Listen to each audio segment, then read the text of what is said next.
তো শ্রী ঠাকুরের অবতরণের মুখ্য এজেন্ডা কি ছিল? আর ঠাকুর বলেছিলেন মানুষ চাই বেশি, টাকা বৃষ্টির মতো পায়ের ওপর এসে পড়বে। এ মহাপ্রভু নিধন হয়েছিলেন, ওটাকে বিলীন বলে চালিয়ে দেওয়া হয়েছে, সমুদ্রে লীন হওয়া চালিয়ে দেওয়া হয়েছে, জগন্নাথ দেহে লীন বলে চালিয়ে দেওয়া হয়েছে, কিন্তু মার্ডার হয়েছিল জগন্নাথ গর্ভগৃহে। তিনি বলেছিলেন সৎসঙ্গ পরিচালক বৃন্দ এমন করে চলবেন অ্যাজ লাইক অ্যাজ মিনিস্টার। একটা মিনিস্টার একটা রাজ্য বা একটা দেশকে যেমন শাসন করে, যেমন করে নিয়ন্ত্রণ করে, সৎসঙ্গের পরিচালক বর্গ হবে as a minister. It is ইন্ডিকেশনকে ইন্টিগ্রেশনে নিয়ে আসা, ইন্ডিকেটেড ফোর্স তৈরি হওয়া। তা না হলে আমাদের ওপরে পরিবেশ শাসন করবে, আমাদের ওপরে প্রতিবেশীরা শাসন করবে। সৎসঙ্গ ইজ এ পাওয়ার, এটা প্রমাণ করতে হবে সৎসঙ্গ একটা পাওয়ার।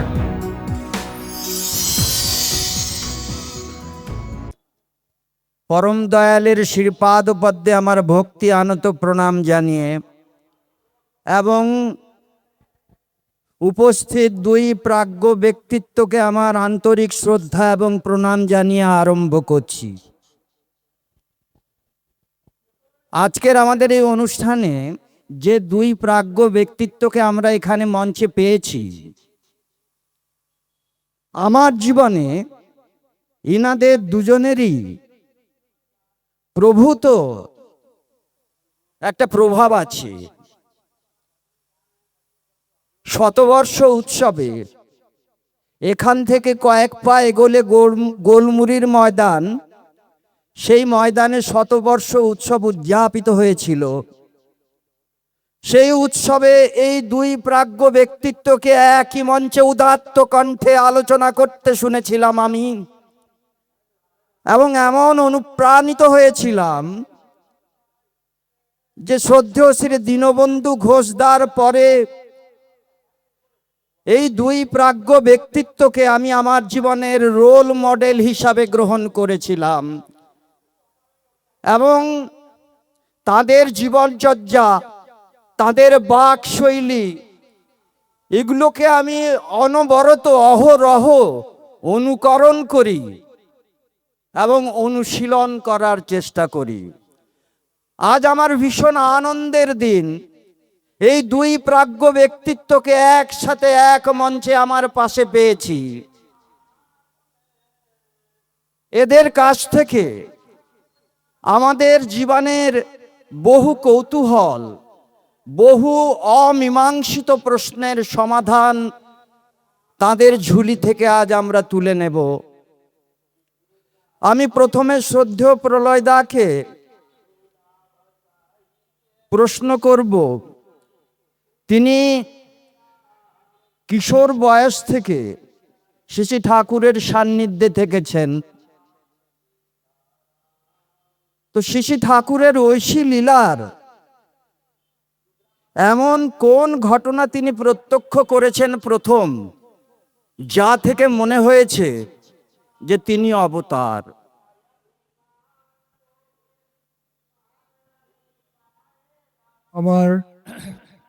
আমার সতীর্থা মণ্ডলী, অগ্রজগণ, সুধীজন, প্রাজ্ঞগণ, তাদের সপরিবার সপরিবেশ এবং একই সঙ্গে বিশ্বের সকল প্রাণ এবং সকল অস্তিত্বের, এবং আজকের দিনে সম্মানীয় সঞ্চালক ডক্টর সুখেন্দু পানি, প্রত্যেকের দীর্ঘ নিরোগ, সুস্থ সুন্দর সামগ্রিক ইষ্টময় জীবন আমার গুরুদেব শ্রী শ্রী ঠাকুরের শ্রী চরণ প্রান্তে প্রার্থনার চেষ্টা করি। প্রশ্নটি অত্যন্ত প্রাসঙ্গিক একটি প্রশ্ন আমাকে করেছেন। এটা বহু চর্চিত বিষয়, আবার ওর প্রশ্নের পরিপ্রেক্ষিতে আমাকে বলতে হয়, আমি যখন তার সান্নিধ্যে আসি তখন শৈশবকাল আমার একটা ক্রনিক, জেনেটিক্যাল বলবো না, ক্রনিক ডিজিজ ছিল। নাক দিয়ে অন এ সাডেন ব্লাড বেরোতো, আর একই সঙ্গে সাইমনটেনিয়াসলি আমার লাং কনজাংশন হয়ে যেত। শ্বাস প্রশ্বাস নিতে অনেকটা সিওপিডি, অনেকটা আইএলডির মতন একটা ডিজিজ, ভেতরে বুকে শ্বাস নিতে পারতাম না, আর নাক দিয়ে রক্তটা বেরিয়ে যাওয়ার পর নর্মালসি ফিরত শরীরে। ওই অবস্থায় ঠাকুরের কাছে আমি বসে আছি। কি আশ্চর্য, আমি এখনো ঠাকুরের ডান দিকে বসে আছি। আর সেদিনও, বহু বছর আগের কথা, আমিও ঠাকুরের ডান দিকেই বসেছিলাম। এখনো যতটুকু মেমোরি রিকল করতে পারি, রে আর্চার হাউজারম্যান, ওর বাড়িতেই আমরা থাকতাম, আমার বাবার সাথে বসে আছি, আরও অনেক বিদগ্ধজন ছিলেন সেখানে। হঠাৎ আমার নাক দিয়ে শিরশির করছে এইখানটাতে, যে এক্ষুনি আমি বুঝতে পারছি দম বন্ধ হয়ে আসছে, এখনই রক্ত বেরোবে। ঠাকুর ওই দিকে মুখ করে কথা বলছিলেন। আমি তখন এরম করে ওঠার চেষ্টা করছি, উনি মুহূর্তের মধ্যে ডান দিকে ঘুরলেন আমার দিকে, এরম করে চোখের ইশারা করলেন। আমি নাকটাকে বন্ধ করে ফেলেছিলাম যাতে রক্তটা ওখানে না পড়ে। নাকটা বন্ধ করে আমি এরম করে আমাকে ইশারা করছেন। আমি তখন বললাম, আমার আমার দমটা বন্ধ হয়ে আসতেছে। ঠাকুর একদম ঝুঁকে গেলেন আমার কাছে, আর যখন আমার দিকে এরকম করে ঝুঁকলেন, টেলিফোনের শক আপনারা যদি অনুভব করেন, ইলেকট্রিক শকের মতো নয়, ওটাকে সহ্য করা যায়। টেলিফোন শকের মতো একটা শিহরণ আমার পা থেকে মাথা পর্যন্ত আমাকে শিহরিত করতে লাগল। তারপর তিনি আমার দিকে ঝুঁকে খুব মিষ্টি করে কেটে কেটে বললেন, তোমার বুকে আর ব্যথা করবে না রে। এই বলবার সঙ্গে সঙ্গে আমার বুকের ওই ভাবটা ধীরে ধীরে ধীরে ধীরে ফ্রি হয়ে গেল। তারপরে আমি সঙ্গে সঙ্গে বললাম, আমার নাক দিয়ে এখনই হরহর করে রক্ত বাড়াবি। উনি একই ভঙ্গিতে আমাকে বললেন, তোমার নাক দিয়ে আর রক্ত বাড়াবে না নে। সেই শৈশব কাল থেকে এখন আমার ৮০ বছর চলছে, সামনে জুনে আমি ৮১-তে পা দেব। এই দীর্ঘ সময় ধরে আমার আর সেই প্রবলেমটা আমার জীবনে ফিরে আসেনি। আমার তখন অবতার বলে মনে হয়নি, ঐশীর লীলা বলেও মনে হয়নি, কিন্তু ওই অস্তিত্বকে ভালো লেগেছিল। অবতার বোধ করতে গেলে তদনুযায়ী সাধনা দরকার, তপশ্চর্যা দরকার, ততটা মেধা এবং ধী দরকার। সুতরাং আমার অবতার বলে বোধ হয়নি, ঐশী লীলা বলেও বোধ হয়নি। কারণ আমি সেই সময় ঐশী লীলা কি এসব বোঝার মতো বয়স বুদ্ধি আমার ছিল না। আমার মানুষটিকে ভালো লেগেছিল। আমার রোগ ভালো হয়ে যাওয়ার কারণে নয়, এটা বললে কেউ বিশ্বাস করবেন কিনা জানি না, একটা magnetic reflect and magnetic attraction, তিনি যেখানে বসে থাকতেন, একটা ম্যাগনেটিক রিলেশন, একটা ম্যাগনেটিক একটা রিয়াকশন সেই পরিমণ্ডলের মধ্যে থাকতো। উঠে যাওয়ারও ক্ষমতা নেই, আবার তার দিকে তাকিয়ে থাকা ছাড়া কোনো বিকল্প পথও নেই। এই অবস্থায় আমার ওই মানুষটিকে ভালো লেগেছিল, খুব ভালো লেগেছিল। তারপর থেকে যতবার দেওঘরে গেছি, এবং তারপরে তো অনেকদিন থাকা শুরু করেছি, শৈশব থেকেই হাউজারম্যানদের বাড়িতে থাকতাম, তখন থেকেই মানুষটির প্রতি আকর্ষণ, টান এবং একটা অব্যক্ত ভালোবাসা আমাকে অ্যাট্রাক্ট করেছিল। ঐশী লীলা না দৈবী লীলা না অবতার লীলা, সেটা আমি বলতে পারবো না। তবে ঠাকুরের মুখে শুনেছি অবতার প্রত্যেকেই, তিনি বলতেন অবতার প্রত্যেকেই। অবতার মানেই হচ্ছে যিনি অবতরণ করেন, সেই অর্থে তিনি প্রত্যেককেই অবতার বলে চিহ্নিত করেছেন। বিশেষ অবতার, বৈশিষ্ট্য সংরক্ষণী অবতার, বৈশিষ্ট্য পরিপালনী অবতার, বৈশিষ্ট্য উদ্বর্ধক অবতার, এটা আমরা নই। আমরা খালি জঠর থেকে জাত হয়ে অবতরণ করেছি, সেই অর্থে তিনি অবতার বলেছেন প্রত্যেককে। আর অবতার হিসেবে আমরা যাকে বলি বা বুঝি, এটা তো তিনি বটেই। সেই বোধটা আমার ভিতরে তখন আকর্ষণ তৈরি করেছিল। তারপর তো দীর্ঘ পথ চলা, তাকে আশ্রয় অবলম্বন করে, কিচ্ছু না করে, মানুষের দান দয়া ভিক্ষার ওপর দিয়ে আজীবন এখনো পর্যন্ত পথ চলা। আপনারা প্রার্থনা করবেন যেন শেষ নিঃশ্বাস পড়া পর্যন্ত তাকে আমি বহন করতে পারি, পালন করতে পারি, পোষণ করতে পারি, সঞ্চারণ করতে পারি। ভালো থাকবেন। এবারে আমি শ্রদ্ধেয় সম্পদদাকে প্রশ্ন করব, আপনি শ্রী ঠাকুরের প্রতি কিভাবে প্রথম আকর্ষিত হয়েছিলেন এবং সৎসঙ্গ জগতে প্রবেশ করেছিলেন, সে ইতিহাস জানতে বড় কৌতূহল হয়। জয় গুরু। পরম দয়াল ঠাকুর আমার, উপস্থিত শ্রদ্ধেয় দাদারা, আমার কল্যাণময়ী মায়েরা, স্নেহচ্ছল ভাই বোনেরা, সুধী সজ্জনবৃন্দ,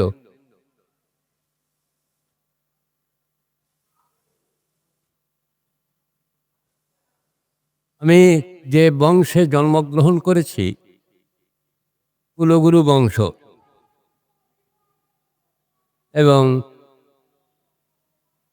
আমার বাবার সূত্র থেকে ব্যবসায়ী বংশ বলতে পারেন। এই হারমোনিয়াম, এসরা, সেতার, বেহালা, তানপুরা এগুলো তৈরির কারখানা আমার বাবার ছিল। আমি হওয়ার পরেই আমার নামে প্রোপাইটারশিপ লিখে দিয়েছিলেন বাবা। এই পণ্ডিত পরিবারে জন্মগ্রহণ করার জন্যে, পণ্ডিতদের সঙ্গ করার জন্যে একটু শাস্ত্র আলোচনার ঝোঁক ছিল। আর সেই ঝোঁক থেকে শ্রদ্ধেয় যামিনী রায়চৌধুরীদা, তিনি আমাদের এলাকায় সৎসঙ্গ করতে গিয়েছেন। আর সেই এলাকায় যখন সৎসঙ্গ করতে গিয়েছেন, তখন তার সঙ্গে আমার খুব তর্ক বিতর্ক হয়, শাস্ত্রীয় বিভিন্ন আলোচনা হয়।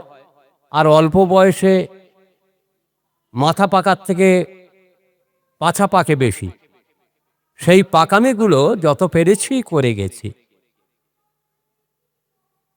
অহং চূড়ান্তভাবে কিছুতেই ঠাকুরকে তিনি প্রতিষ্ঠা করবেন, আর যত রকমের লজিক ছিল ঠাকুরকে অপ্রতিষ্ঠা করার কথা আমি কিন্তু সারা জীবন বলে গেছি। আমাদের এখানে হরিসাধন প্রামাণিক বলে একজন দাদা ছিলেন, আর অনুকূল ঘোষ, সৎসঙ্গ জগতের খুব নাম করা মানুষ, সুধাময় ঘোষ, ওদের বাড়ি আমি গান শেখাতাম, বুঝলেন। ওরা ঠাকুরের খুব পরম ভক্ত ছিল। তাদের বাড়ির আত্মীয় তারাপদ পান, বর্তমানে আমাদের গেজনি সৎসঙ্গে আছেন। এরা সবাই মিলে আমাকে দেওঘরে নিয়ে গিয়েছিল। তখনও কিন্তু আমি ঠাকুরকে ভগবান বলে বোধ করার মতো চরিত্র বা দর্শন আমার জীবনে ফুটে ওঠেনি।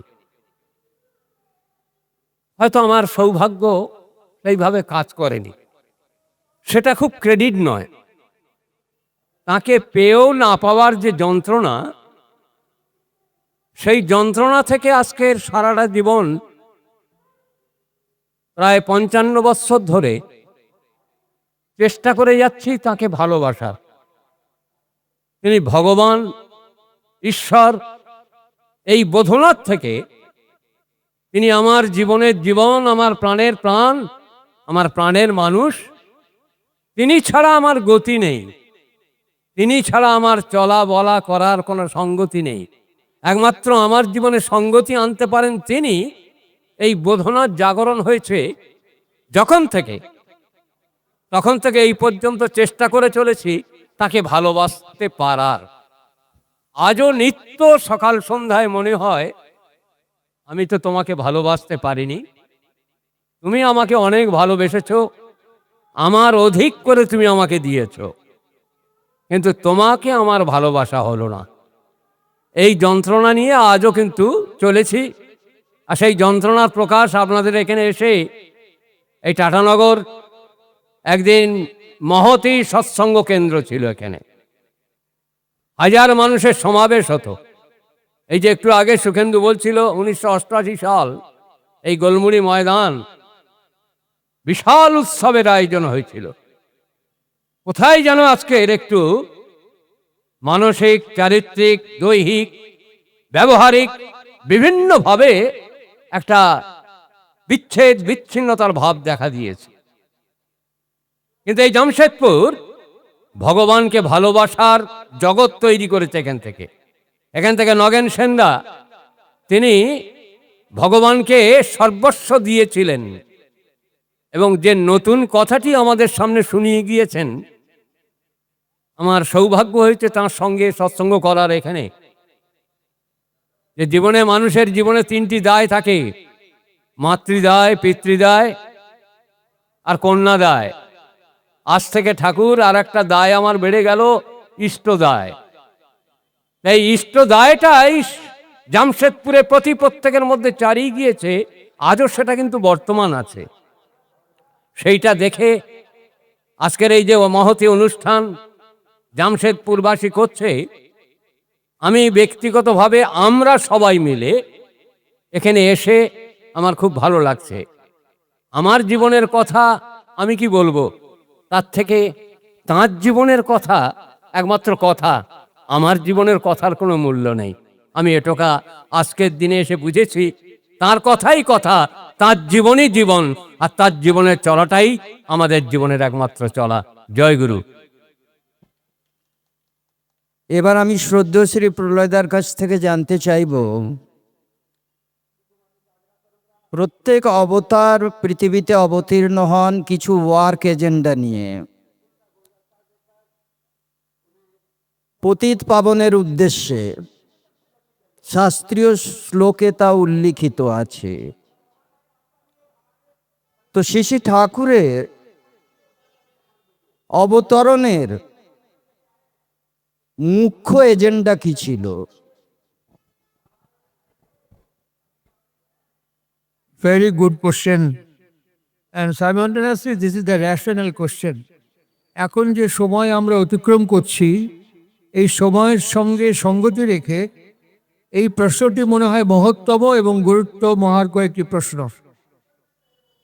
পরম প্রেমময় 1888 14ই সেপ্টেম্বর তিনি আবির্ভূত হন। তিনি অবতরণ করেন না, তিনি জন্মগ্রহণ করেন না, তিনি স্বইচ্ছায় আবির্ভূত হন। সুতরাং তার এই আবির্ভাব থেকে ক্রমান্বয়ে দিকে দিকে তার বার্তা পৌঁছে যায়। ভাবতে অবাক লাগে, ওই অখ্যাত একটি গ্রাম হেমায়তপুর, সেখান থেকে বিহারের মুজফ্ফরপুর সমস্তিপুর পর্যন্ত বার্তা যেমন পৌঁছে গিয়েছিল, ঠিক একইভাবে এখানে কতগুলো হোর্ডিং আছে দেখবেন। বিশ্বকবি রবীন্দ্রনাথ ঠাকুর, দেশবন্ধু চিত্তরঞ্জন দাস, বাগ্মীপ্রবর সেই সময়ের বিপিনচন্দ্র পাল, বিশিষ্ট নাট্যাচার্য যাকে বাংলার উইলিয়াম শেক্সপিয়ার বলা হতো, নাট্যাচার্য গিরিশচন্দ্র ঘোষের পুত্র দানিবাবু মানে সুরেশচন্দ্র ঘোষ, বিখ্যাত কবি সরলা দেবী এবং প্রভাবতী দেবী সরস্বতী, অমর কথাশিল্পী শরৎচন্দ্র এবং অবিস্মরণীয় কথা সদ্যশিল্পী বিভূতিভূষণ, এরা প্রত্যেকেই ঠাকুরের সান্নিধ্যে এসেছিলেন। তার মধ্যে নাট্যকার এবং নাট্য নির্দেশক নাট্যাচার্য যোগেশ চৌধুরী দীক্ষা গ্রহণ করেছেন, বিভূতিভূষণ বন্দ্যোপাধ্যায় দীক্ষা গ্রহণ করেছেন, প্রভাবতী দেবী এবং সরলা দেবী দীক্ষা গ্রহণ করেছেন, এবং অসাম্প্রদায়িক জননেতা দেশবন্ধু চিত্তরঞ্জন দাস দীক্ষা গ্রহণ করেছেন 1924 মে। এবং তারপরে নেতাজি সুভাষচন্দ্র বসু, তিনি তার বাবা এবং মা, মামা এবং মামিমা, ক্যাপ্টেন জে.এল. দত্ত, এদের পরিবারের সবাই ঠাকুরের মন্ত্রশিষ্য ছিলেন। এবং সেই সুবাদে যখন তিনি কংগ্রেসের প্রেসিডেন্ট হন, তখন তিনি গুরু প্রণাম করতে এসেছিলেন, বাবা এবং মায়ের গুরু বলে তিনি প্রণাম করতে এসেছিলেন। সবচেয়ে আশ্চর্য, তিনি ঠাকুরের মন্ত্রশিষ্য না হয়েও তার কাছে একটা ব্যাগে ঠাকুরের হাফবাস যে ছবিটা, ওটা উনি ক্যারি করতেন। এবং মাঙ্গালয়ের জেলে যখন তিনি ছিলেন, গীতা পাঠ করবার পর ওই পকেট থেকে ওই ঠাকুরের ছবিটাকে তিনি প্রণাম করতেন। মা বলে দিয়েছিলেন যে ঠাকুরকে রোজ তুমি প্রণাম করো। ঠাকুরের সঙ্গে দীর্ঘ সাক্ষাৎকার, সেটা একান্ত সাক্ষাৎকার, তার ঘটেছে পাবনা অস্তিকায়নে। মহাত্মা গান্ধী, যাকে জাতির জনক বলা হয়, তিনি দুবার ঠাকুরের সান্নিধ্যে এসেছেন। বিশ্বকবি রবীন্দ্রনাথ ঠাকুরের সঙ্গে সাক্ষাৎ করেছেন দুবার, একবার কৃষ্ণপ্রসন্ন ভট্টাচার্য, একবার সুশীল চন্দ্র বসু। তিনি ঠাকুরের সত্যানুসরণটা পড়ে বারবার প্রশ্ন করেছেন, যিনি লিখেছেন এনার বয়স কত। ওনার সঙ্গে দেখা করার ইচ্ছে প্রবলভাবে তিনি প্রকাশ করেছিলেন, কিন্তু সেটা ইহজীবনে হয়নি। যেমন পরম প্রেমময় শ্রী শ্রী রামকৃষ্ণ দেবের সঙ্গে রবীন্দ্রনাথের সাক্ষাৎ হয়নি, ঠিক তেমনি পুরুষোত্তম শ্রী শ্রী ঠাকুর অনুকূল চন্দ্রের সঙ্গেও বিশ্বকবি রবীন্দ্রনাথের সাক্ষাৎকার ঘটেনি। এইরকম একটি সময় আমাকে ডক্টর পানি জিজ্ঞাসা করলেন তার মূল ওয়ার্ক এজেন্ডা কি। তিনি দেখলেন মানুষ ক্রমান্বয়ে তার কাছে ভিড় করতে লাগলো। যাদের কথা বললাম, এছাড়াও ভারতীয় জনতা পার্টি তখন ছিল না, জনসংঘ ছিল, এবং তার আগে ছিল হিন্দু মহাসভা। তার যিনি প্রতিষ্ঠাতা ডক্টর শ্যামাপ্রসাদ মুখোপাধ্যায়, এবং সিপিএম পার্টির যিনি সম্মানীয় লোকসভার প্রয়াত সোমনাথ চট্টোপাধ্যায় স্পিকার ছিলেন, তার বাবা বিখ্যাত ব্যারিস্টার নির্মল চন্দ্র চট্টোপাধ্যায়, এবং শেরে বাংলা যাকে বলা হয় জনাব ফজলুল হক সাহেব, এরা প্রত্যেকেই ঠাকুরের কাছে তখন এসছেন। একদিকে রাজনীতি, একদিকে সাহিত্য, একদিকে সংস্কৃতি, একদিকে সঙ্গীত, সমস্ত দিক থেকে, এবং সমাজ সংস্কারক বৃন্দ তারা ঠাকুরের কাছে উপস্থিত হয়েছিলেন। বিচিত্র দীর্ঘ তালিকা। ঠাকুরকে দেশবন্ধু চিত্তরঞ্জন দাস পরামর্শ দিয়েছিলেন, ঠাকুর এটাকে একটা সংঘবদ্ধ রেজিস্টার্ড সোসাইটি করলে পরে ভালো হয়, একটা অর্গানাইজেশন বানালে ভালো হয়। প্রত্যুত্তরে ঠাকুর বলেছিলেন, দাসদা আমার অর্গানাইজড ম্যান খুব ভালো লাগে, অর্গানাইজেশনের থেকে আমার অর্গানাইজড ম্যান খুব ভালো লাগে। অর্গানাইজড হলে অটো অর্গানাইজেশন তৈরি হয়ে যায়, আর শুধু অর্গানাইজেশন করলে কোয়ান্টিটি বাড়ে কিন্তু কোয়ালিটি কমতে থাকে। যাই হোক, মাকে কি যখন ধরলেন, মা সম্মতি দিলেন। 1925 সালে সৎসঙ্গ রেজিস্টার্ড বডি তৈরি হলো। সেই সময় আপনারা অবাক হয়ে যাবেন, ঠাকুরের রাজনৈতিক পরিকল্পনা, সৎসঙ্গ মৎস্যজীবী ইউনিয়ন তৈরি হয়েছিল।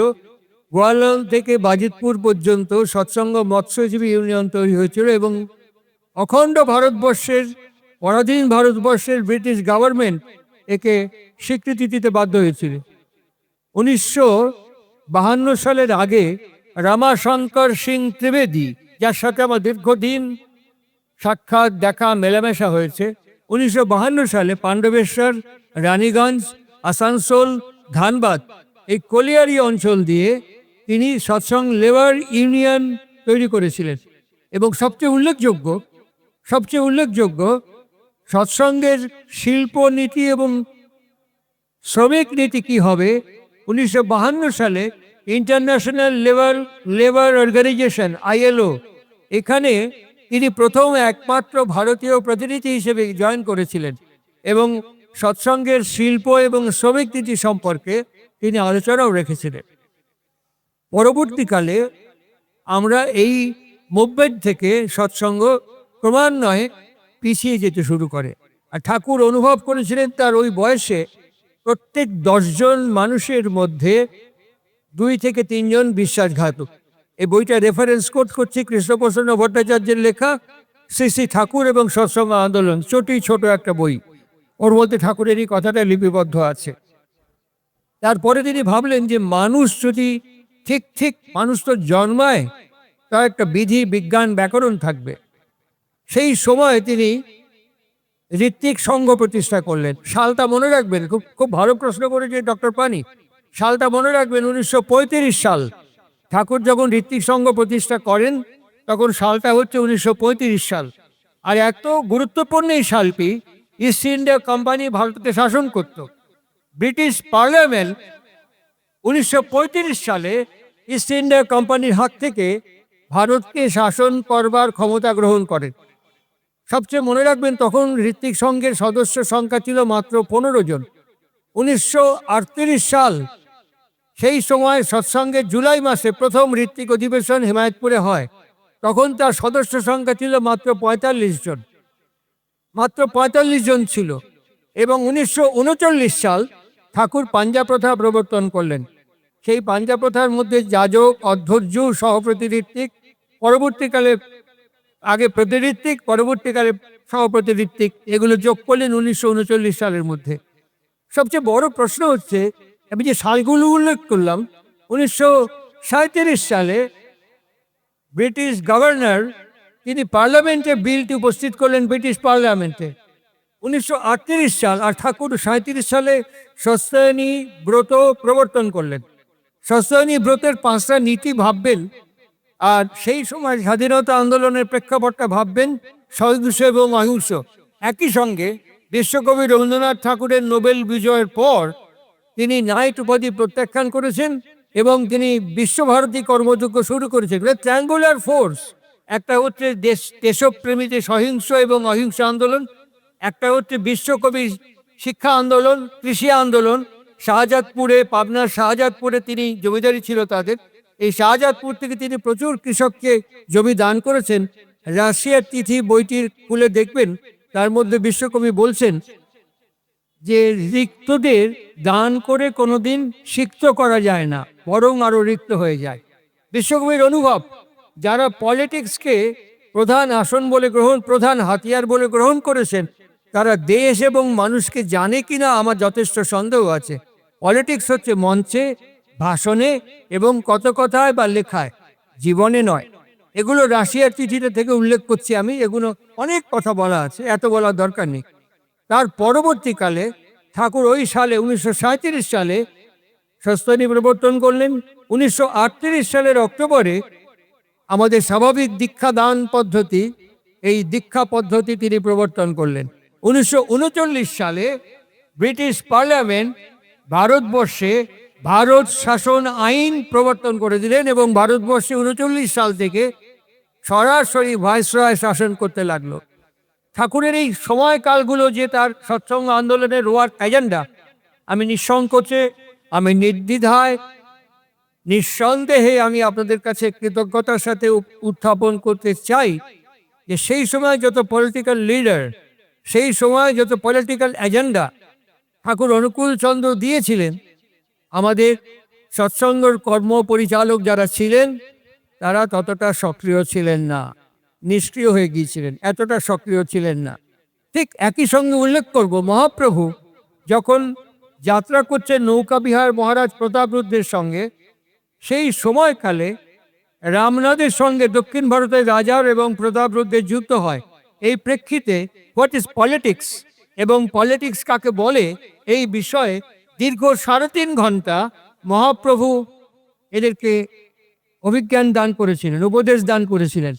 কিন্তু একজন কুচক্রী ছিলেন তার প্রধানমন্ত্রী, যার নাম হচ্ছে গোবিন্দ বিদ্যাধর ভৈ, যার হাতে কথিত আছে মহাপ্রভু নিধন হয়েছিলেন। ওটাকে বিলীন বলে চালিয়ে দেওয়া হয়েছে, সমুদ্রে লীন হওয়া চালিয়ে দেওয়া হয়েছে, জগন্নাথ দেহে লীন বলে চালিয়ে দেওয়া হয়েছে, কিন্তু মার্ডার হয়েছিল জগন্নাথ গর্ভগৃহে। সেটা সমরেশচন্দ্র বসু কালকুট উপন্যাসের মধ্যে লিখেছেন, জ্যোতির্ময় শ্রী চৈতন্য বইটার মধ্যে, আরও অনেক লেখকের নাম আছে। সেই সময় সেই যে উপদেশাবলী ছিল, ওটা গোবিন্দ বিদ্যাধর ভৈ গঙ্গাবক্ষে বা সমুদ্রবক্ষে ওটা ফেলে দেন, যার ফলে মহাপ্রভুর রাজনৈতিক অভিজ্ঞান, রাজনৈতিক এজেন্ডা যা তিনি দান করেছিলেন, সেগুলো অবলুপ্ত হয়ে গেল, বিস্তৃত হয়ে গেল চিরতরে। ঠাকুর অনুকূল চন্দ্র হিমায়তপুর থেকে শুরু করে দেওঘর পর্যন্ত দীর্ঘ 80 বছর কয়েক মাসের লীলায় তিনি কতকগুলো এজেন্ডা আমাদের দিয়েছেন। তার প্রথম এজেন্ডা হলো বর্ণাশ্রম। যার উপর ভিত্তি করে চতুর্বর্গ মায়াসৃষ্ট গুণ কর্ম বিভাগ আসা, এইটার পুনঃপ্রবর্তন করা বর্ণাশ্রম এবং বর্ণাশ্রম ভিত্তিক বিবাহ। বর্ণাশ্রমের মধ্যে জাতপাত ছোট বড় নেই কিছু। বর্ণাশ্রমের মধ্যে তিনি বলেছেন গুণ এবং কর্মের কাল্টিভেশন, কন্টিনিউয়াস কাল্টিভেশন। এই তিনি যাজক, অধ্যর্য। আমাকে একজন পাঞ্জাবে এসে আমাকে প্রণাম করে 10 টাকা দিয়ে বলছে, আজকে আমি পাঞ্জাব এলাম। আমি কিসের? বলে অধৈর্যের। আমি কার? বলে অধৈর্যের পাঞ্জা। আমি বাহ, খুব ভালো পাঞ্জা পেয়েছেন। বানানটা হচ্ছে অধৈর্যের পাঞ্জা পেয়েছে, আর শব্দটা হচ্ছে অধ্যর্য। অর্ধ মানে হচ্ছে পথ, যু মানে হচ্ছে যুক্ত করা। কার সঙ্গে যুক্ত করা হবে?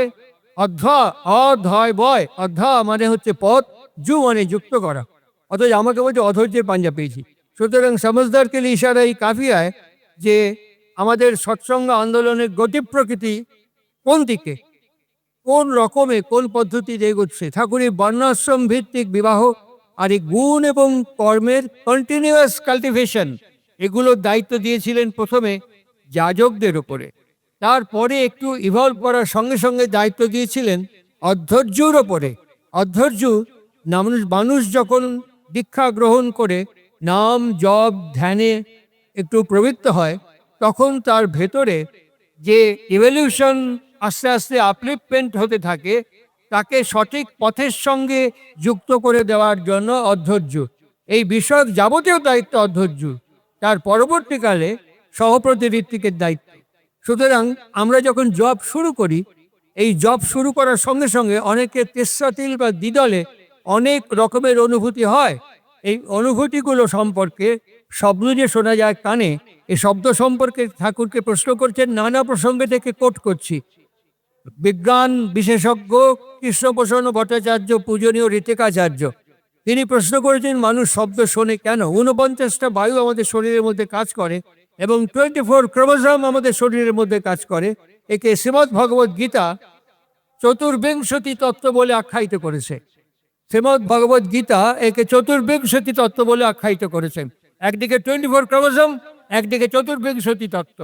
এগুলোকে মিলিয়ে নিয়ে ক্ল্যাশ হতে থাকে, কেননা আমাদেরটা নিম্নাভিগামী আর ঠাকুরের পথটা ঊর্ধ্বগামিনী। চলাশ্রী বইয়ের মধ্যে দেখবেন ঊর্ধ্বগামিনী আসক্তি বলে একটি বাণী আছে।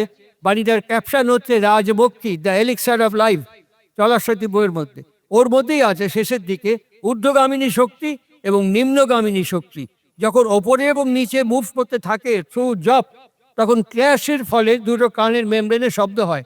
শব্দ শোনা খুব বাহাদুরির কাজ নয়, লাইট দেখা খুব বাহাদুরির কাজ নয়। অনেকে লাইট দেখতেও পারে, নাও দেখতে পারে। লাইট দেখে মানুষ। ঠাকুর বর্ণনা করছেন কথা প্রসঙ্গে সুশীল চন্দ্র বসু মহাশয়ের সঙ্গে কথা বলতে গিয়ে, যে একটা মিছরির দানা আপনি জোর করে দাঁত দিয়ে যদি ভাঙেন, চোখ বন্ধ করে, চোখের সামনে ঝলকানি উঠবে। অপটিক নার্ভ এবং রেটিনার মধ্যে ওই তরঙ্গটা পৌঁছে যাওয়ার ফলে ঝলকানিটা হবে। ঠাকুর এত অ্যাডভান্স, যেগুলো এখন ফিজিওলজি 100% অ্যাপ্রিসিয়েট করছে in other term, form and language. Thakur এই বর্ণাশ্রমিক বিবাহ এবং বর্ণাশ্রমিক বিবাহের মধ্য দিয়ে, অধৈর্য এবং সভাপতি ঋত্বিকের মধ্য দিয়ে তিনি প্রত্যেকটি পরিবারের কুল পঞ্জি, পরিবার পঞ্জি যাকে বলা হয়, সেগুলো সংরক্ষণ করার কথা বলেছিলেন। আর এর ভেতর থেকে বিহিত এবং আর্য বিধান অনুযায়ী বিবাহ প্রদান করার, আদান প্রদান করার কথা বলেছিলেন। একই সঙ্গে অনেক মানুষ আছে যারা হাতের কাজ জানে, লেখাপড়া জানে না। অনেক মানুষ আছে যারা কায়িক পরিশ্রম করতে পারে কিন্তু লেখাপড়া করতে ইন্টারেস্ট পায় না। As per interest of that man, সেই অনুযায়ী তাকে সেই কাজে প্রবৃত্ত করবার দায়িত্ব দিয়েছিলেন, যাতে প্রাইভেট এন্টারপ্রাইজ গড়ে উঠতে পারে, চাকরি বিমুখতা মানুষের মধ্যে তৈরি হয়। চাকরি করার প্রবণতা বাদ দিয়ে তার ভেতর থেকে একটা অটো ইম্পালস তৈরি হয়, যাতে সে নিজের কারিগরি বিদ্যা, নিজের যোগ্যতা প্রয়োগ করে কটেজ ইন্ডাস্ট্রি করতে পারে। ঠাকুর হেভি ইন্ডাস্ট্রি খুব একটা পছন্দ করেননি, তার এজেন্ডার মধ্যে আছে। তিনি বারবার বলছেন, জাপানে যেমন কটেজ ইন্ডাস্ট্রি গ্রো করেছে, ঠিক একইভাবে শিল্প গড়ে মানুষ, এবং এই সম্পর্কে তার একটা বাণীও আছে।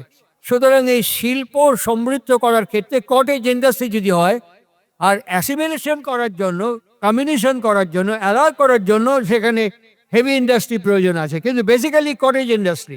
আর কটেজ ইন্ডাস্ট্রির মধ্য দিয়ে আমাদের প্রত্যেক ঘরে ঘরে দরিদ্রতা বা দারিদ্র্য বিমুক্ত সমাজ তৈরি হতে থাকবে। একই সঙ্গে সম জাতীয় বর্ণের মধ্যে বিভিন্ন ভিন্নধর্মী গোত্রের বিবাহ হতে থাকবে। ঠাকুরকে প্রফেসর পঞ্চানন সরকার এবং কৃষ্ণপ্রসন্ন ভট্টাচার্য প্রশ্ন করেছেন, রেফারেন্স কোট করছি, বইটার নাম হচ্ছে নারীর পথে।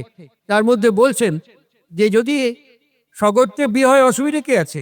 ঠাকুর তখন বললেন যে বিকলাঙ্গ সন্তান হবে। ঠাকুর তখন বললেন যে আয়ু ক্ষয় হওয়া, কম আয়ুর সন্তান হবে। ঠাকুর তখন বললেন যে সে সন্তানের মেধা, ধী এবং বুদ্ধি যথোপযুক্ত হবে না, সে সন্তানের শরীর এবং স্বাস্থ্য ভালো হতে পারবে না। এটা কোন কালের কথা? আর তার অনেক পরে professor Galton, professor Havelock Ellis, professor Bertrand Russell, professor Alexis Carrel, এরা প্রত্যেকে একে সমর্থন করেছেন। ঠাকুর অনুকূল চন্দ্রের এই কথাগুলো নারীর পথে বইটা পাতা উল্টাবেন, নিচে আমি যাদের নাম বললাম, লিওনার্দো, তাদের প্রত্যেকের লেখাগুলো নিচে পাবেন। তারা এই বিষয়ে ঠাকুরকে সমর্থন করছেন। ইংরেজি ভাষায় তারা সমর্থন করেছেন, ঠাকুর বাংলা ভাষায় বলেছেন। সুতরাং ঠাকুরের এজেন্ডা ছিল, ফার্স্ট হচ্ছে বর্ণাশ্রম, সেকেন্ড হচ্ছে বিবাহ, তারপরেই হচ্ছে কৃষি। কেননা ভারতবর্ষ এগ্রিকালচারাল। তিনি বলছেন যেখানে যে এগ্রিকালচার ভালো হয়, যেমন মালদহের আম, পাবনার লিচু, আখ, এখানে অ্যাগ্রো ইন্ডাস্ট্রি তৈরি করতে বলছেন। তিনি বলছেন যেখানে যা ভালো হয় সেখানে তার ফলন বেশি করতে হবে এবং অ্যাগ্রো ইন্ডাস্ট্রি করতে হবে লোকালি। ওটাও কটেজ শিল্পের আন্ডারে চলে যাবে, লোকালি অ্যাগ্রো ইন্ডাস্ট্রি তৈরি হবে। তিনি বলছেন যারা কাজ করতে আসবে প্রত্যেক শ্রমিকের শরীর এবং স্বাস্থ্যের জন্য লক্ষ্য রাখতে হবে। যারা এগুলো অর্গানাইজ করবে তাদের শরীর এবং স্বাস্থ্যের দিকে লক্ষ্য রাখতে হবে। সেই ওয়ার্কার যদি এমপ্লয়ি যদি অসুস্থ হয়ে পড়ে তাহলে প্রোডাকশন কম হয়ে যাবে। আর সেই কারণে তাদের মন এবং পরিশ্রম করবার শক্তি যাতে বেশি হয় তাহলে পরে সেইটা প্রোডাকশন বাড়তে থাকবে। আর একদিকে হিউম্যান রিসোর্স পলিসি এজেন্ডা তিনি নিয়ে এসেছিলেন।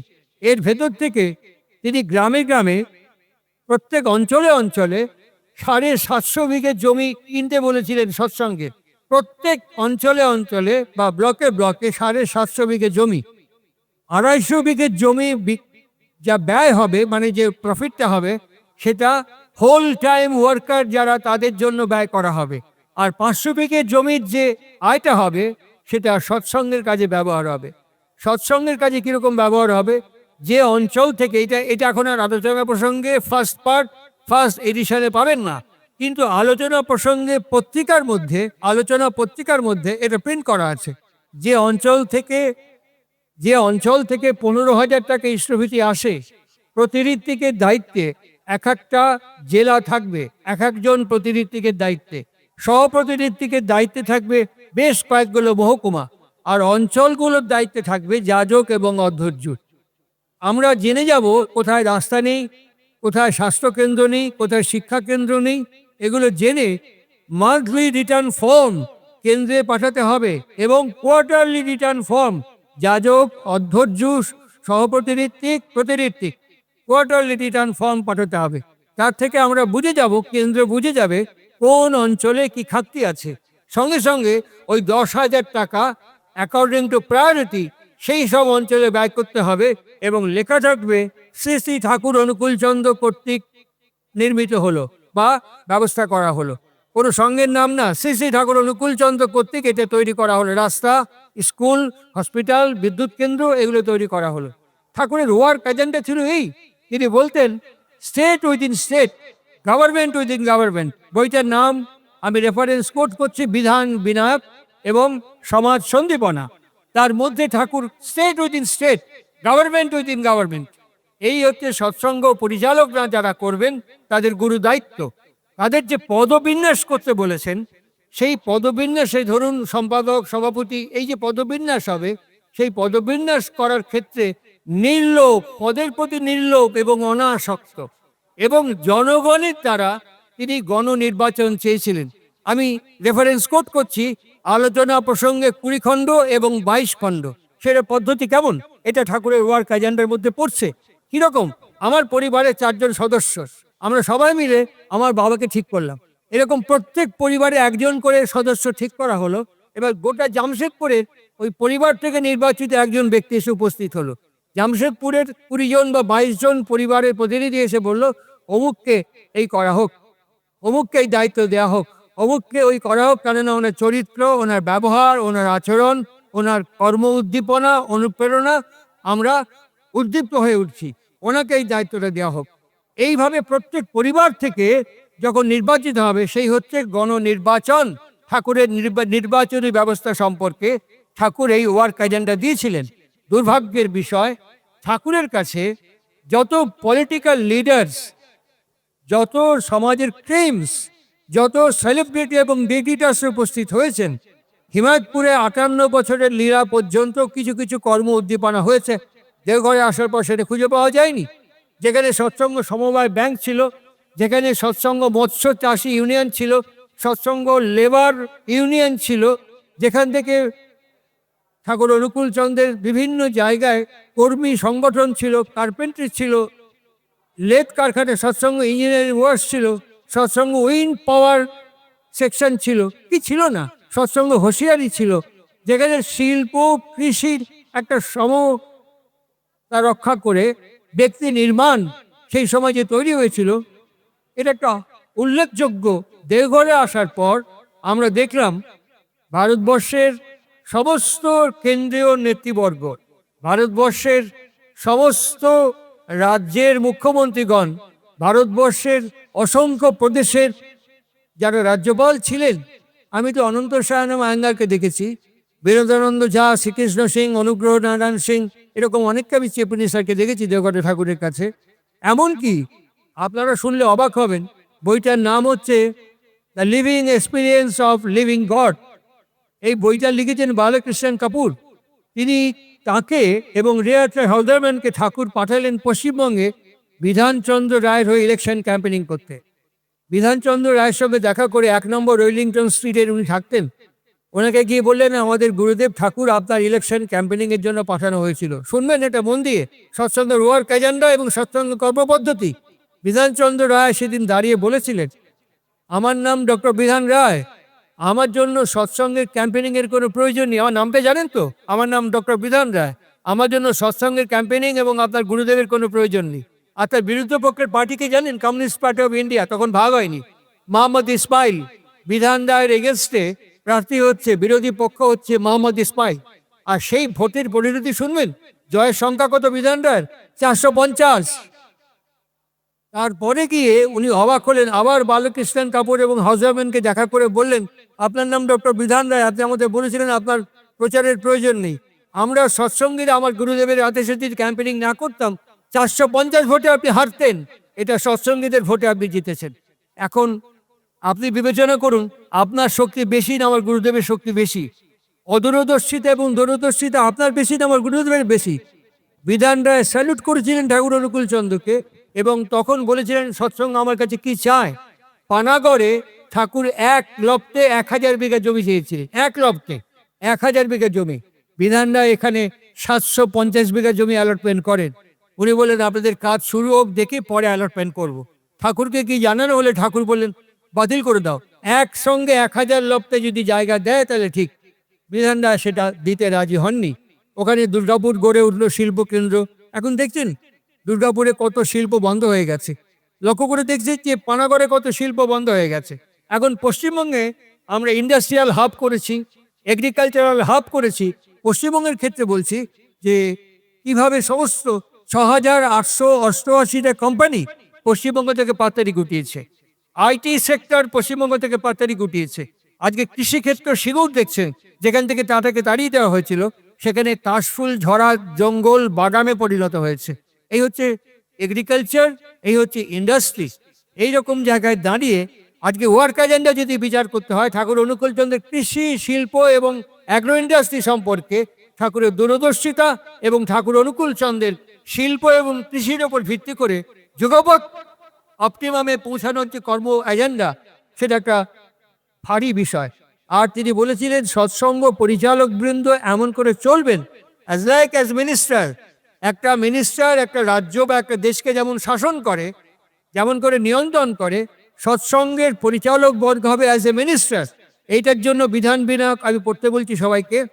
এবং তার উপরে তিনি একটা বিধি আরোপ করে বলেছিলেন, অ্যাবাভ অর্গানাইজেশন, এরা ঠিক মতো চলছে কিনা। অ্যাবাভ অর্গানাইজেশন, দ্বাদশ অ্যাপোস্টল, যাকে তিনি বাংলায় বলেছেন দ্বাদশ আদিত্য, আদর্শ বিনায়ক বইয়ের মধ্যে বলছেন দ্বাদশ আদিত্য, দে আর অ্যাবাভ অর্গানাইজেশন। তার অর্গানাইজেশনের মধ্যে লিপ্ত হবে না, অ্যাবাভ অর্গানাইজেশন। এবং হোল অর্গানাইজেশন ওই 12 জন মানুষের 12th অ্যাপোস্টলের কথা মেনে চলতে বাধ্য হয়। অর্গানাইজেশন যদি কনস্টিটিউশনাল অর্গানাইজেশন হয়, সেখানে প্যাশনেট ক্রেভিংস থেকে অনেকে যোগদান করতে পারে, পদ পদবি ক্ষমতার জন্য অনেকে যোগদান করতে পারে। দে আর নট অর্গানাইজড। সুতরাং যে কোনো সিদ্ধান্ত গ্রহণ করবে, ভুল সিদ্ধান্ত গ্রহণ করবে। সমস্ত সিদ্ধান্ত ঋত্বিক সংকটারে নিয়ন্ত্রিত হলো। ঋত্বিক হওয়ার জন্য আমি দেখেছি সুপারিশ করতে, যেমন অধৈর্যের কথা বললাম, এরকম অসংখ্য সুপারিশ ঋত্বিক সঙ্গে আমি দেখেছি, ফ্রম দেওঘর টু গিদ্রি সৎসঙ্গ। অসংখ্য সুপারিশে ওই গুটি কয়েক লোক মিলে বসে একটা সিদ্ধান্ত নিয়ে পাঞ্জা দিয়ে দিল। এই যে জিনিসগুলো ঘটছে, এটা তা নয়, পাঞ্জা কেউ দেয় না। আমি বলে যাচ্ছি এখানে, আপনারা যদি পান আমাকে ঋদ্ধ এবং ধনী করবেন। ঠাকুর অনুকূল চন্দ্রের যত প্রকাশিত গ্রন্থ আছে, কোথাও যদি আমাকে দেখাতে পারেন কে পাঞ্জা দেবে, ঠাকুর অনুকূল চন্দ্র নির্দেশ করে গেছেন, সুখেন্দু তুমি একজন গবেষক, তুমি একজন অন্বেষক, একবার যদি দেখাতে পারো যে ঠাকুর অনুকূল চন্দ্র কোন বইয়ের কোন ভলিউমে কোন পাতায় বলেছেন এ পাঞ্জা দেবে, কোথাও নেই। আমি শিলনোড়ায় বেটে অনুকূল দর্শনকে পড়েছি, কোনো বাণিক গ্রন্থে আলোচনা প্রসঙ্গে কোনো জায়গাতে নেই অমুকে পাঞ্জা দেবে। তাহলে পাঞ্জাকে দেবে? ঠাকুরের কাছে যতীন দাসদা সরাসরি জিজ্ঞেস করছেন, যিনি গিদ্ধের অন্যতম প্রতিষ্ঠাতা। ঠাকুরকে বলছেন, ঠাকুর শ্রীরামকৃষ্ণের একজন মানসপুত্র ছিল যাকে ব্রহ্মানন্দ বলা হয়, রাখাল মহারাজ বলা হয়। আপনার মানসপুত্রকে দেখুন, পাঞ্জাব পাওয়ার অধিকারী যোগ্যতা তিনি হিন্ট দিচ্ছেন। আপনার মানসপুত্রকে ঠাকুর অনুকূলচন্দ্র আলোচনা প্রসঙ্গে 19 ভলিউম, আলোচনা প্রসঙ্গে আমি প্রত্যেককে রেফারেন্স কোট করে করে যাচ্ছি। আলোচনা প্রসঙ্গে 19 ভলিউম ঠাকুর অনুকূলচন্দ্র বলছেন, যে বা যারা আমার মনের ইচ্ছেগুলোকে বুঝে তাকে কর্মে বাস্তবায়িত করে তুলতে পারবে, তারাই আমার মানসপুত্র। একমাত্র তারাই পাঞ্জা দান করার অধিকারী ব্যক্তি বলে যে আমি ধরে নিই, খারাপ নয়। সত্যানুসরণের মধ্যে বলেছেন, বাস্তবে ওই বাস্তব ঈশ্বরপ্রেমী ধ্যান করার ক্ষেত্রে তোমাকে ইষ্টে উদ্বুদ্ধ করতে পারে, ওই ইষ্টে বাস্তবপ্রেমী সত্যানুসরণে নাম ধ্যান অধ্যায়ের মধ্যে আছে। তাহলে ধ্যান ঠিক হবে। ওই ইষ্টে বাস্তবপ্রেমী, শুধু বাস্তবপ্রেমী মানে তার মাথার চুল থেকে পায়ের নখের ডগা পর্যন্ত ইষ্টৈক সাধনা, ইষ্টৈক প্রীত্যর্থে, ইষ্টৈক নিবেদনার্থে যদি এইগুলো ঘটে, তাহলে সে পাঞ্জা দিতে পারে। এছাড়া যে পাঞ্জা দেওয়া হয়, আমার কাছে মনে হয় this is all our political pass. কারণ আমাকেও কীর্তি পাঞ্জা দিয়েছে, আমি প্রতিঋত্বিকের পাঞ্জা পাওয়া, আমাকেও সভাপতি ঋত্বিকের পাঞ্জা দিয়েছে। আমি তখন করজোরে নিবেদন করে বলেছি আমাকে দীক্ষাও দিতে পারে, আমাকে আপনারা দীক্ষাও দিতে পারেন। তো এই যদি পাঞ্জার নমুনা হয়, কি দেওঘর এবং কি অন্যান্য বিভাজিত সংগঠন। পূজনীয় বিদ্যুৎদাকে আমি পাবনা হিমাজপুরে জিজ্ঞেস করেছিলাম, আপনি পাঞ্জার পেছনে সই করছেন, পাঞ্জার উল্টো দিকে যেখানে পাঞ্জার বয়ানটা লেখা আছে ওখানে ছিল শ্রী অনুকূলচন্দ্র চক্রবর্তী, আর উল্টো দিকে একটা সিল দেওয়া হচ্ছে হিমায়তপুর এবং নিচে সই করছেন পূজনীয় বিদ্যুৎদা। আমি সরাসরি জিজ্ঞেস করেছিলাম, তার মানে আপনি ঠাকুরের এক্সামিনার, ঠাকুরের সই করা আছে, ওটা প্রিন্ট করা, আপনি পেছন দিকে একটা স্ট্যাম্প দিয়ে আবার একটা সই করছেন, এই ঔদ্ধত্যটা আপনাকে কে দিল? ঠাকুরের বাড়ি থেকে আমাকে দেখাতে পারেন? কোনো উত্তর দিতে পারেননি। আমি এটা শ্রদ্ধার সাথে নিবেদন করে বলছি, আমি কোনো উত্তর পাইনি। আমি সঞ্জিত মজুমদারদাকে জিজ্ঞেস করেছিলাম, আপনি সই করছেন কোন অধিকারে? সই তো করা আছে, আপনি কার্ডটা দিয়ে ওটা রেজিস্ট্রি করে রাখবেন, পাঞ্জাটা দিয়ে ওটা রেজিস্ট্রি করে, রেজিস্টার থাকতে পারে, তাকে রেজিস্টারে সই করাতে পারেন, কিন্তু পাঞ্জার সই করার অধিকার আপনাকে কে দিয়েছে? আমরা অর্জন করে নিয়েছি। ঠাকুরকে অর্জন করার পরিবর্তে আমরা অর্জন করে নিয়েছি সুখেন্দু, আমরা এখানে ওয়ার্ক এজেন্ট থেকে ফেল করেছি। আমি ডিসপ্যাশনেটলি কথা বলছি, কোনো অর্গানাইজেশনের পক্ষেও না বিপক্ষেও না, আমি অর্গানাইজড হওয়ার পক্ষে, আর সবার কিছুরই বিপক্ষে না, কিন্তু অর্গানাইজড হওয়ার পক্ষে। এই মানুষগুলোকে যদি অর্গানাইজ করার জন্য আমরা পথ এবং মার্গ উন্মোচন করতাম, আমার মনে হয় আমাদের কোয়ান্টিটি কম হতো, কিন্তু হাই কোয়ালিটি প্রোডাক্ট করতে পারতাম আমরা। কিন্তু আমরা কোয়ান্টিটি চেয়েছি, আমরা কোয়ালিটি চাইনি। আমরা মানুষ আপন টাকা পর বলি, আমরা টাকা কালেকশন করতে চেয়েছি, মানুষ কালেকশন করতে চাইনি। ঠাকুরকে জিজ্ঞেস করা হয়েছিল উৎসব হবে কি করে, লক্ষাধিক টাকা খরচা।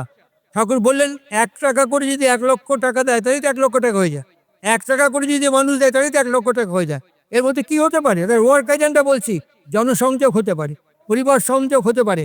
আমারও এবং আমার এই গুরু ভাইয়ের সঙ্গে প্রত্যেক দিনের সাক্ষাৎ, সংবাদ আদান প্রদান, এবং একটা বৃহত্তর দীক্ষিত গোষ্ঠী যদি বৃহত্তর জনগোষ্ঠীর সঙ্গে যোগাযোগ রাখে, তাহলে সৎসঙ্গের গ্রাসরুট লেভেল থেকে টপ লেভেল পর্যন্ত একটা শক্তপোক্ত বুথ ওয়াইজ একটা শক্তপোক্ত অর্গানাইজেশন স্ট্যান্ড করতে পারে।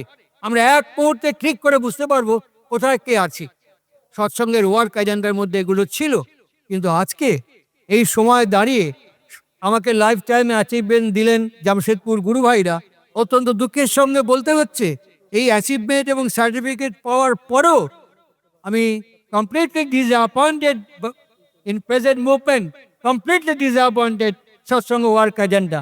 এখনও অখণ্ডিতভাবে সমস্ত বিভাজিত সৎসঙ্গের মধ্যে, শাখা কেন্দ্রের মধ্যে কোথাও তার ওয়ার্ক এজেন্ডার আমরা চিহ্নমাত্র খুঁজে পাই। কোথাও আমরা ওয়ার্ক এজেন্ডা চিহ্নমাত্র খুঁজে পাই। দেওঘর সৎসঙ্গ কেন্দ্র ডিপি ওয়ার্কস করছে। ডিপি ওয়ার্কস মানে আপনি দীক্ষা নিয়েছেন, ইষ্টভীতি পাঠান কিনা, ইষ্টভীতি দেওঘরে পাঠান কিনা, দেওঘর সৎসঙ্গ ইষ্টভীতি দেওঘরে পাঠান কিনা, এই দায়িত্ব একজন অধ্যর্যের ওপরে, যাজকের ওপরে। যাজক যে ফিল্ডে ওয়ার্ক করছে সেই ফিল্ডের ডিপি ওয়ার্কস থেকে দেখা হবে যে 3 মাসের এটা ভ্যারি করা হবে ইষ্টভীতি। এ মাসে গেল 50,000, তারপরে 50,000 কন্টিনিউ করছে, দ্যাটস ওকে। আর যদি ওটা 30,000-এর ফল করে যায় তখনই তার পাঞ্জা সংশয় প্রশ্নচিহ্নের মুখে পড়বে। যাজক, অধ্যর্য, এসপিআর, তাহলে তার মানে মানুষ চাই কম, মানি চাই বেশি। আর ঠাকুর বলেছিলেন মানুষ চাই বেশি, টাকা বৃষ্টির মতো পায়ের ওপর এসে পড়বে। মানুষ চাই বেশি, টাকা বৃষ্টির ওপর পায়ের ওপর এসে পড়বে। এই ওয়ার্ক এজেন্ডা এখনো কোথাও অ্যাক্টিভেটেড বা ইমপ্লিমেন্টেড হয়নি। একটা সুখের খবর বলি আপনাদেরকে, একটা সুখের খবর বলি। এবার ডিসেম্বর শীতকালীন ঋত্বিক অধিবেশনে এই যে কথাগুলো বললাম, আমার শ্রদ্ধেয় সম্মানীয় বিশিষ্ট বাগ্মী প্রবর, যিনি সৎসঙ্গ গিল্দি সৎসঙ্গে জীবনভর দান করেছেন, শ্রম দান করেছেন, উনি উপস্থিত ছিলেন। ওনার প্রেজেন্সে আমি যে কথাগুলো আপনাদেরকে বললাম, এই কথাগুলি আমি এবার ঋত্বিক সম্মেলনে বলেছি। অবাক হয়ে যাবেন শুনলে, সম্পদদা সহ প্রত্যেকে আমাকে অকুণ্ঠভাবে সমর্থন করেছেন, অকুণ্ঠভাবে, এবং বলেছেন এই কথাগুলো এতদিন আলোচিত হয়নি।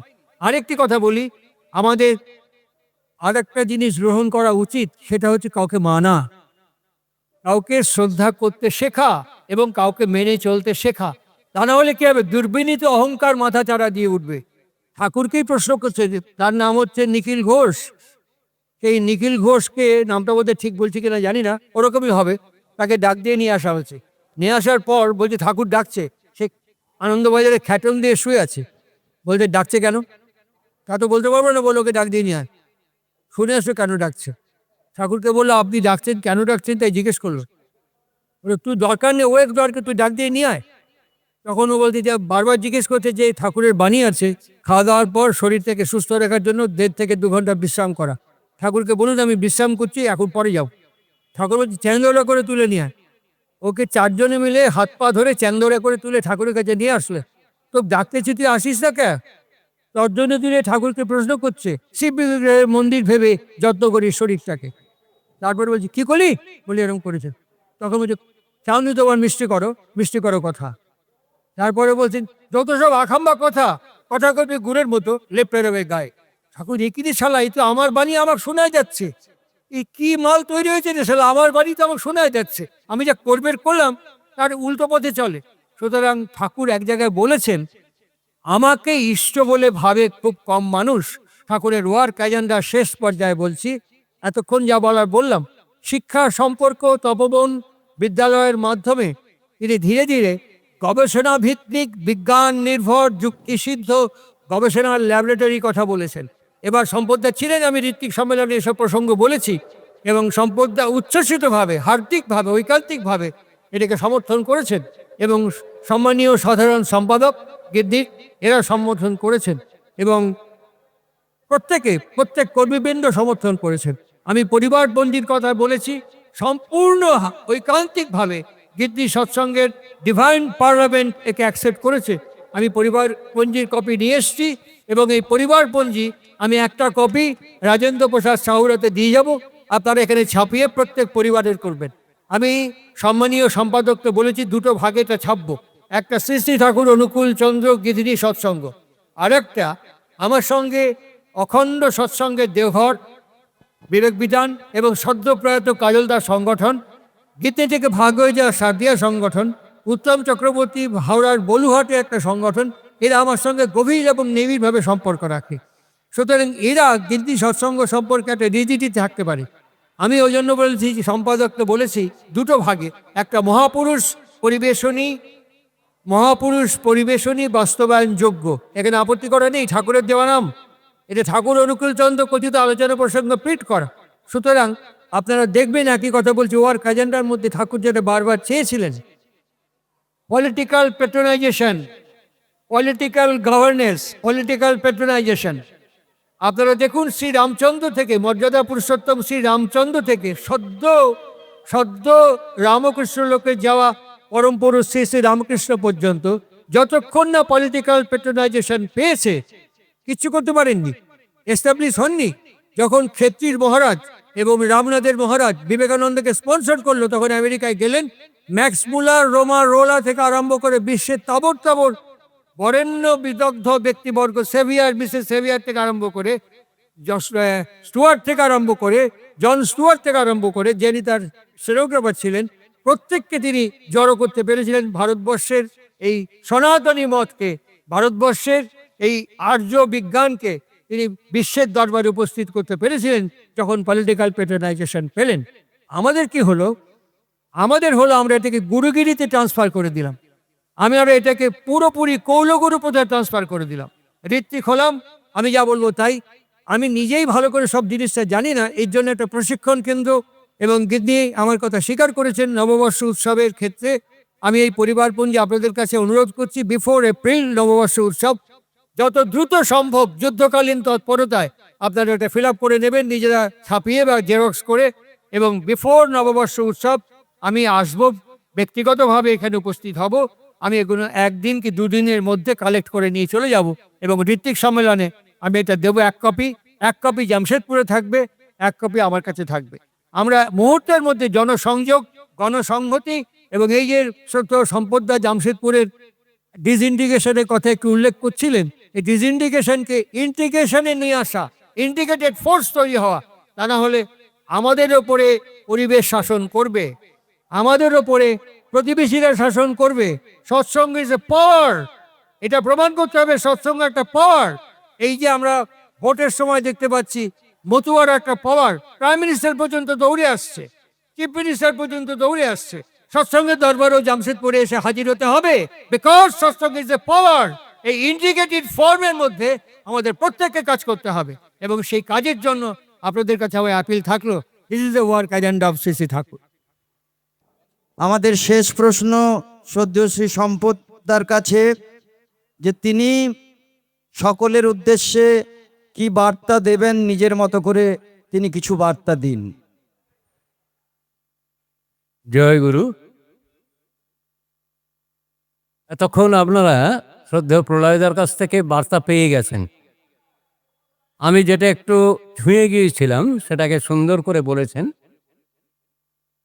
এবারে আমি জামশেদপুরে এসে আপনাদের সবার আন্তরিকতা, আপনাদের অনুষ্ঠান, একটু আগে মায়েরা যেসব অনুষ্ঠানগুলো করছিলেন সবগুলো খুব মনোরম হয়েছে আমার কাছে, আমার খুব ভালো লেগেছে। আজকে যে আলোচনাগুলো আপনারা শুনলেন এটা প্রত্যেকের জীবনে একান্তভাবে পালনীয়। এখানে আমরা শুনলাম বহু জ্ঞানী গুণী বিদগ্ধজন এখানে উপস্থিত হয়েছেন। আমি যদি আপনাদের মধ্যে 10 জন জ্ঞানী মানুষ যদি এখানে এসে বসেন, আমি যদি জিজ্ঞেস করি যে কি বললেন, আপনাদের কারোর মনে নেই, কারণ শোনেননি। আমার দীর্ঘ জীবন ধরে, একটু আগে সুখেন্দু বলছিল, এই হাজারো হাজারো মানুষদের সঙ্গে কথা বলতে বলতে এটা বুঝেছি আপনারা কখন কতটুকু শোনেন। তাই আমি বলছিলাম সুখেন্দুকে যে এখানে প্রলয়দা বলেছেন, এখানে তুমি ধ্বনি দাও, শেষ করে দাও, আমার আর বলার কিছু নেই। তবে এইটা বলার আছে, এই জামশেদপুর যেন আগের মতো জামশেদপুর হয়। আমার এইটা বলার আছে, ওই নগেন সেন অমন্তর সাধক পুরুষ এই জামশেদপুর থেকে শত শত বেরুতে থাকুক। আর সেটা কোত্থেকে বেরোবে গো? একটু আগে যে প্রজেক্টের কথা বলছিলেন, বিবাহ বিজ্ঞান তার মধ্যে রয়ে গেছে।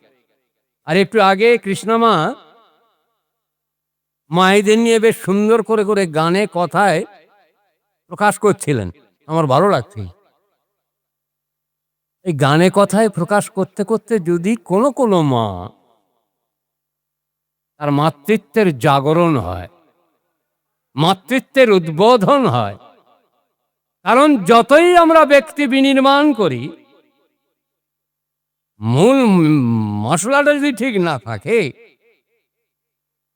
আমি তো কাঠ দিয়ে আর লোহা বানাতে পারবো না। জংধারা লোহায় কখনো চুম্বক টাচ করে না, জংধারা লোহাটাকে আগুনে দিয়ে পোড়াতে হয়। আগুনে পোড়ালে জংগুলো ছেড়ে যাবে, তারপর চুম্বক টাচ করবে। আমাদের জীবনে কিন্তু দেখবেন, খেয়াল করে, আমাদের লোহাগুলো কেমন জং ধরে গেছে, বড্ড ময়লা ধরে গেছে। আমাদের ধোয়ার মতো কোনো কাচার যন্ত্র নেই। ওয়াশিং মেশিন এসেছে ঘরে ঘরে, মায়েরা একটু মোটাসোটা হয়ে যাচ্ছে বটে, ঝাঁট দেওয়ার জন্য লম্বা লম্বা কাঠি লাগানো আর ও নিচে নেতা লাগানো ব্যাপারটা আছে, এতটুকু হেঁট হতে হচ্ছে না, তাই একটু মোটাসোটা হয়ে যাচ্ছে। এই বাটনা বাটার জন্যে আর কোমর, পিঠ, বুক সব দিকে নাচাতে হচ্ছে না, তাই একটু মোটা হয়ে যাচ্ছে, সন্তান সন্ততি কম হচ্ছে। ভালো সন্তান জন্মাতে গেলে বাপু 3টে 4টে 5টা ছেলের মা হতে হবে। এই যে আপনারা এতক্ষণ ধরে প্রলয় মজুমদারদার কথা শুনছিলেন, আমি ওনাদের 3 ভাইকে জানি। 3 ভাইয়ের মধ্যে বড় ভাই ভগবানের প্রচারে, ওরা সব ভাই কটা আছে, বেশি করে আছে। যারা আমার মতো দুর্ভাগা অভাগা একটা ছেলে, বুঝলেন, কেউ সবটা পারি না। আমার কল্যাণময়ী মায়েরা আমার তিক্ত জীবনের অভিজ্ঞতা দিয়ে বলছি, লোহাটাকে আগুনে পোড়াতে হবে, আর সে আগুন নামের আগুন। সে নামের আগুন ভালোবাসার আগুন জ্বালাতে হবে। হৃদয়ের মধ্যে ভালোবাসার বীজ বপন করতে হবে। মুখের কথায় যায় না পাওয়া মানুষ ভগবান। এত বছর তো হয়ে গেল, টাটা কোম্পানির ওয়ার্কস ম্যানেজার যার কাছে স্যারেন্ডার করলো, ওই আর একটা নগেন সেন তো হলো না। আমার খুব ভালো লাগলো, কানাই চৌধুরীকে আপনারা সম্বর্ধনা দিয়েছেন। আমি এখানে দীর্ঘ বছর ধরে আসি, সুখেন্দু তখন বাচ্চা, সেই অবস্থা থেকে আমি অরুণ মুখার্জিদার সঙ্গে হেঁটে যাচ্ছি, এক জায়গায় সৎসঙ্গে যাব, ওই দত্তদার বাড়িতে, বোধহয় আনন্দ দত্ত। সেই সৎসঙ্গে যাওয়ার সময় একজন অতি বৃদ্ধ পাঞ্জাবি, তিনি বলছে, কাহা যেতে হয় ঠাকুর মশাই? তো বলছে, এই সৎসঙ্গে যেতে হয়। এরকম হাত, মানে দেওঘরের দিকে হাত তুলে বলছে, मैं ঠাকুর দর্শন কিয়া, আহা क्या किया क्या किया। আমি ভাবছি টাটানগরে তো ঠাকুর আসেননি, ঠাকুর দর্শন কিয়া।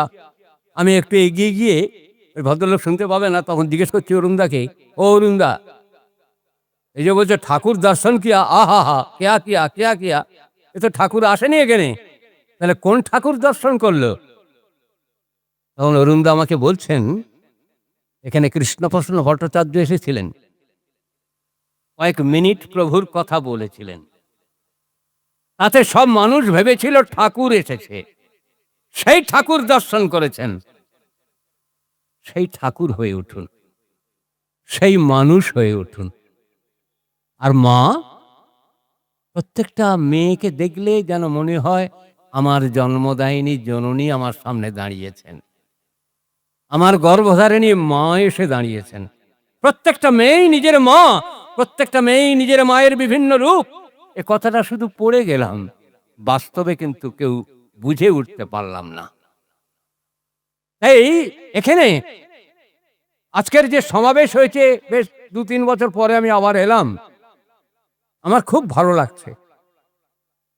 এই যে জামশেদপুরবাসী, কানাই চৌধুরী, আর এই ছেলেপুলেগুলো, প্রসেনজিৎ, সুব্রত, এরা সবাই, সবার নাম করছি না, এই সাউমা, সাউদা, এরা, এই রাজেন্দ্র প্রসাদ, বিভিন্ন গুরু ভাইরা, আপনারা যে উৎসবের আয়োজন করেছেন, প্রত্যেকের মধ্যে যদি একটু উৎসব ভাব জেগে ওঠে, উৎসমুখী অনুষ্ঠান করলেন, সেই অনুষ্ঠান যেন আপনাদের জীবনে স্থিতিস্থাপকতা লাভ করে। অনুষ্ঠানের মধ্যে আছে স্থান, অর্থাৎ প্রত্যেকের হৃদয়ের স্থানে ওই অনুমানে তাকে অনুসরণ করার মধ্যে থেকে তাকে হৃদয়ে আসনে বসিয়ে নেওয়া, তার নাম অনুষ্ঠান। এটা উৎসব প্রসবী অনুষ্ঠান। আজকের এই উৎসব আমি অত্যন্ত আনন্দিত, অত্যন্ত খুশি হয়েছি এই উৎসবে এসে। আজকের আমরা দুজনে একই সঙ্গে পাশাপাশি বসে আপনাদের সবাইকে দেখছি, সবার ভালোবাসা পাচ্ছি। এখানে সম্বর্ধনা পেলাম, এটা বড় কথা না। সম্বর্ধনা পাওয়ার মধ্যে থেকে আপনারা সম্বর্ধিত হলে তখন আমাদের কিন্তু পাওয়া হবে। আপনারা বৃদ্ধিশীল হলে তখন আমাদের বৃদ্ধিমানতা বৃদ্ধি পাবে। আপনারা প্রত্যেকে নিত্য আপনাদের জীবনে উৎসব লেগে থাক, নিত্য আপনারা পুরুষোত্তম যজ্ঞ করতে থাকুন। ইষ্টভীতি, যজন, যাজন, নাম, ধ্যান, তপস্যা, নিত্য যেন আপনাদের জীবনে উৎসব লেগে থাকে, এই প্রার্থনা, এই আবেদন আপনাদের এই জামশেদপুরবাসীর কাছে আমি রেখে গেলাম। আপনারাও আশীর্বাদ করুন, আমি যেন ঠাকুরকে ভালোবাসতে পারি। জয় গুরু, বন্দে পুরুষোত্তমম। এরপর শ্রদ্ধেয় প্রলয়দা কিছু সংক্ষিপ্ত বার্তা দিতে চান। আমি আপনাদের কাছে যে প্রসঙ্গগুলো বললাম আপনারা প্রত্যেকে সমর্থন করছেন, জোরে বলুন। সৎসঙ্গ যে একটা পাওয়ার, এটাকে আপনারা বিশ্বাস করছেন। এবং আগামী নববর্ষ উৎসবের আগে আমি জানিয়ে দেব সময়, আমি প্রত্যেক গুরু ভাইয়ের বাড়িতে নিজে যাব এবং তার মধ্যেই আপনারা এই ফর্মগুলো ফিল আপ করে নেবেন। কোনো বিরোধ, কোনো বিশৃঙ্খলা, কোনো অসংহতি আমাদেরকে যেন স্পর্শ করতে না পারে। শপথ করছেন সবাই আমার সাথে? জয় গুরু, জয় গুরু। আমার সঙ্গে প্রসেনজিতের মনোমালিন্য, রমেনের মনোমালিন্য, কানার মনোমালিন্য, সেটা আমি এবং কানাই, আমি এবং প্রসেনজিৎ, আমি এবং রমেন ঘরের মধ্যে বসে মেটাবো। কিন্তু প্রকাশ্যে জামশেদপুর জুড়ে সৎসঙ্গ একটা পাওয়ার। কে কোথায় ইষ্টবিধি পাঠাচ্ছেন সেটা বড় ফ্যাক্টর নয়। আমরা একটা যৌথ পরিবারের সদস্য, যৌথ পরিবারের ব্যক্তি। এই হীনমন্যতাকে ভুলে গিয়ে আজ থেকে আমরা সম্মিলিত একটি শক্তি, এটাকে বিশ্বাস করছেন। এবং আমি বিফোর নববর্ষ উৎসব আমি আমার মতন করে একা আসব। আমি আপনাদের প্রত্যেকের বাড়ি বাড়ি ঘোরবার চেষ্টা করব, 2-3 দিন থাকবো, বিভিন্ন জায়গায় থাকবো এবং এই পরিবার পঞ্জিগুলো আপনারা তার মধ্যে কমপ্লিট করবেন এবং ঋত্বিক সম্মেলনে গিয়ে দেখবেন যে এগুলো আপনাদের চোখের সামনে আমি উপস্থিত করছি। এবং এক কপি আপনারা সংগ্রহ করে রেখে দেবেন লোকালি। দেখুন কি হয়। আগামী 3 বছর আমাদের টার্গেট। 3 বছরের মধ্যে যে যে কথাগুলো আমরা বললাম যে এতদিন হয়নি, এগুলো আমরা হওয়ায় পর্যবেসিত করে পৃথিবী ত্যাগ করব, তার আগে নয়। পরমপিতা সবার শক্তি, আয়ু, গতি এবং সমৃদ্ধি বৃদ্ধি করে তুলুক, এই আমার একান্ত প্রার্থনা পরম দয়ালের আতুল চরণে। জয় গুরু, বন্দে পুরুষোত্তমম। বন্দে পুরুষোত্তমম।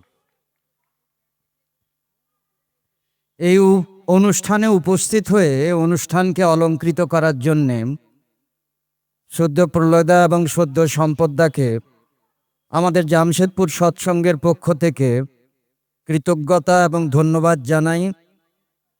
এবং পরমপিতার আতুল চরণে এই 2 প্রাজ্ঞ ব্যক্তিত্বের সুদীর্ঘ সুস্থ জীবন কামনা করে আজকের এই অনুষ্ঠানের এখানেই সমাপ্তি ঘোষণা করছি। বন্দে পুরুষোত্তমম। বন্দে পুরুষোত্তমম।